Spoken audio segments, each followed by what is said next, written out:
day, everyone, especially to you, Ma'am Charlie Talisik, and I am Fatima Maliksi, and our chosen topic are the admission, confession, exception, the extrajudicial confession, and extrajudicial confession. First is admission. Admission is a statement that admits a fact without openly admitting blame or liability. Example, a suspect tells a friend, "I was at the scene of the crime." This is an admission because it lowers the possibility that they were not involved. So the second is a confession. Confession is a clear or transparent admission to committing the offense for which they are charged, which can have significant effects on the legal processes. Example, if a person is charged with theft, if they answer yes, "I took the money," this indicates a confession because they are clearly confessing to the crime. So these are the two essence of the difference, admission and confession.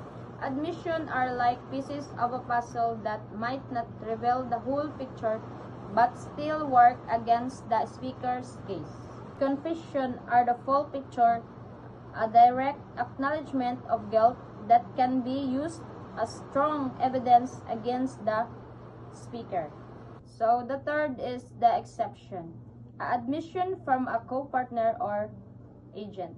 This legal role, known as admission by a co-partner or agent, allows a partner's or agent's statements or actions to be used as evidence against the party. Like for example, a business partnership. Two partners own a restaurant. One partner informs a supplier that they encountering financial issues. Later, if the partnership is sued for failure to pay expenses, the supplier's testimony. So the fourth is the judicial confession.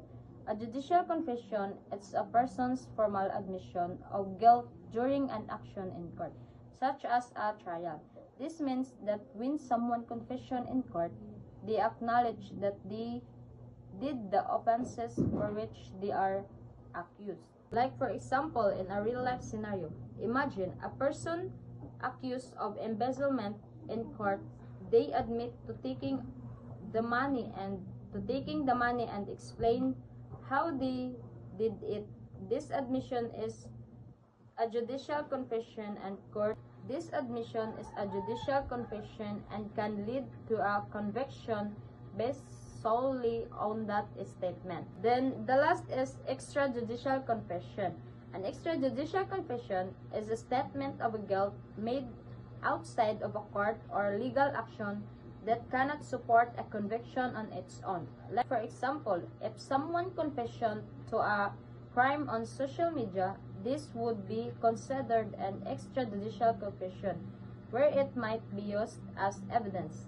It would still require corroboration by other evidence to support a conviction.